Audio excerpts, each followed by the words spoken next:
आदाब नमस्कार। हमारे साथ हैं एजाज अहमद साहब जो आरजेडी के प्रवक्ता हैं। हम जानने की कोशिश करते हैं। सर बताइए, आज मीटिंग हुई थी, किन मुद्दों पर? देखिए, युवा राष्ट्रीय जनता दल की बैठक थी।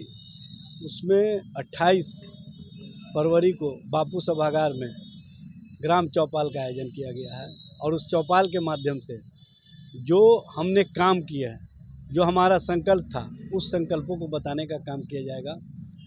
जैसे 10 लाख नौकरी, बेहतर शिक्षा के वातावरण का निर्माण, बिहार को बेहतर बनाने की दिशा में किस तरह से हम आगे बढ़ रहे हैं, उसके बारे में। और सबसे बड़ी बात यह है कि तेजस्वी प्रसाद यादव ने 17 महीने में जो कार्य किए हैं वो 17 वर्षों में एनडीए की सरकार नहीं कर सकी। मुख्यमंत्री तो ज़रूर बने रहे वो, लेकिन जो हमारा संकल्प था, हमने स्पष्ट रूप से पहले कहा था कि देश में नफरत की राजनीति समाप्त होनी चाहिए, रोज़गार और नौकरी वाली राजनीति को आगे बढ़ाना चाहिए, और उस दिशा में हमने जो पहल की थी वो स्पष्ट रूप से दिखा। क्या यही कारण है कि तेजस्वी यादव जी में और नीतीश कुमार जी में नहीं बन पा रहा था? क्योंकि नीतीश कुमार जी ने कहा कि हम इसलिए हटे हैं कि हम पर बहुत ज़्यादा प्रेशर था। तो क्या नौकरी देने की प्रेशर थी या फिर और कोई प्रेशर? देखिए, वो तो ये बताएंगे, उनके लोग बताएंगे कि क्या प्रेशर था, क्योंकि आप देख रहे हैं इधर प्रेशर बहुत तरह का चल रहा है। जिस तरह से विपक्षी दलों को एजेंसियों के माध्यम से भारतीय जनता पार्टी टारगेट कर रही है, तो हो सकता है वो भी प्रेशर हो। कहीं ना कहीं उस प्रेशर को महसूस करके इन्होंने दूसरी दिशा में अपनी राजनीति को ले जाने का काम किया हो।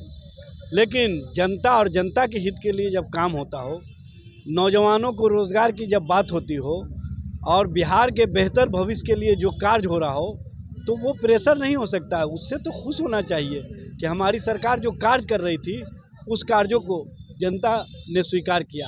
एक बात और है सर कि नीतीश कुमार ने पहले भी कहा था, कई जगह पे हमने देखा, पोस्टर बैनर भी लगा हुआ है, कि जो कार्य इन 17 महीनों में हुआ है वो हम किए हैं, नौकरियां हम बांटे हैं, क्रेडिट उनका है। तेजस्वी जी का ऐसा कोई काम? देखिए, सबसे बड़ी बात यह है कि जब 10 लाख नौकरी की बात हमने 2020 के चुनाव में हम अपने मैनिफेस्टो में वादा किया था, तो इन्होंने ही कहा था कि कहाँ से लाओगे, बाप जेल में है वहाँ से लेके आओगे। याद है ना आपको? इस तरह का जो भाषा इस्तेमाल किए थे। और जब 2022 में उनकी स्थिति ये हो गई कि आरसीपी के माध्यम से भारतीय जनता पार्टी उनकी पार्टी को तोड़ना चाह रही थी, उनकी पार्टी को समाप्त करना चाह रही थी, और कहीं ना कहीं जो उनके अस्तित्व है राजनीति की, उसको समाप्त करने की दिशा में वो आगे बढ़ गए थे।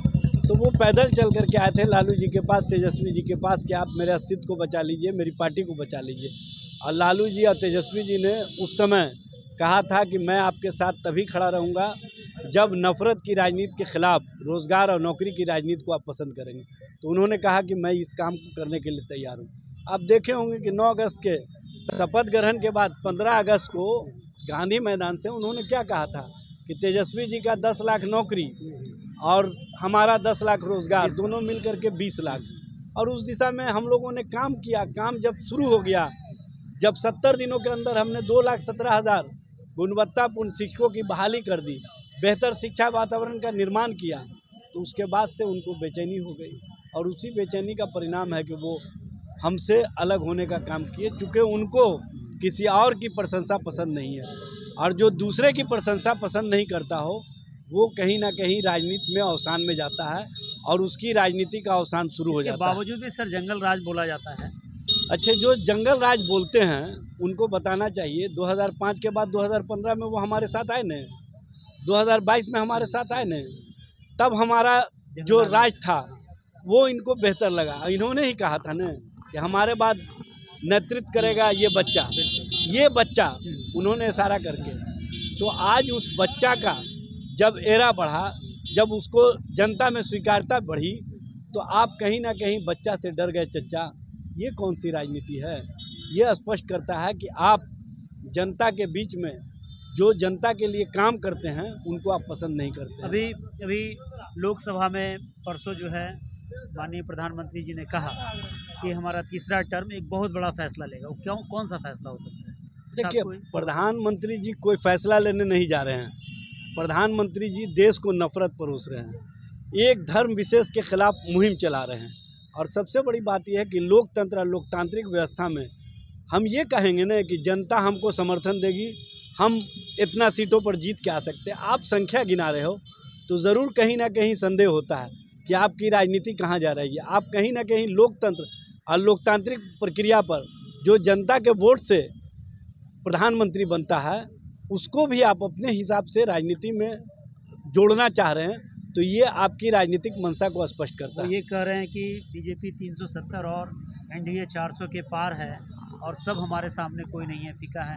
क्या ये सत्य होगा? देखिए वो क्या कहते हैं वो भारतीय जनता पार्टी के लोग ही समझते हैं। देश क्या का आपको लोग लगता है कि 400 देश के पार होगा? देश का लोग उनको स्पष्ट रूप से ये संदेश दे दिया। इसीलिए आप देख रहे हैं कि वो धर्म और भरम की राजनीति के बावजूद भी हर दिन डरे हुए हैं और हर दिन ईडी, सीबीआई, आईटी के इस्तेमाल के साथ साथ हर पार्टियों को तोड़ने पर विश्वास कर रहे हैं। और जो लोकतंत्र में जनता का मैंडेट होना चाहिए उस मैंडेट का सम्मान नहीं कर रहे हैं। आपकी पार्टी जो है एनडी जो है इंडिया गठबंधन, वो कितना सीट लाएगी? देखिए इंडिया गठबंधन जनता और जनता के हितों के लिए काम कर रही है। जनता का समर्थन मिल रहा है और जनता के विश्वास पर हम पूरी तरह से इस बात के लिए मुतमईन है कि आने वाला समय हमारा होगा। और ये जो 2024 का समय या उसके बाद जो 2014 वाले हैं 2024 में वापस नहीं आएंगे। ये जनता के द्वारा जो हमको समर्थन दिया जा रहा है उससे स्पष्ट संकेत मिल रहा है। चलिए, क्योंकि परिवर्तन का बयार बह रहा है, परिवर्तन की बयार उनको महसूस हो रही है, इसीलिए वो अनर्गल प्रलाप कर रहे हैं। तो मोहम्मद एजाज अहमद साहब साफ साफ कह दिए हैं कि 2014 वाले 2024 में नहीं आएंगे। वो भ्रम में हैं और भ्रम पाल रहे हैं और कहीं ना कहीं वो जाति की राजनीति कर रहे हैं, धर्म की राजनीति कर रहे हैं। देश की जनता इस बात को समझ गई है और 2024 हमारा होगा, इंडिया गठबंधन का होगा। मैं आदम परवेज़, आप तक देश की आवाज़ के लिए।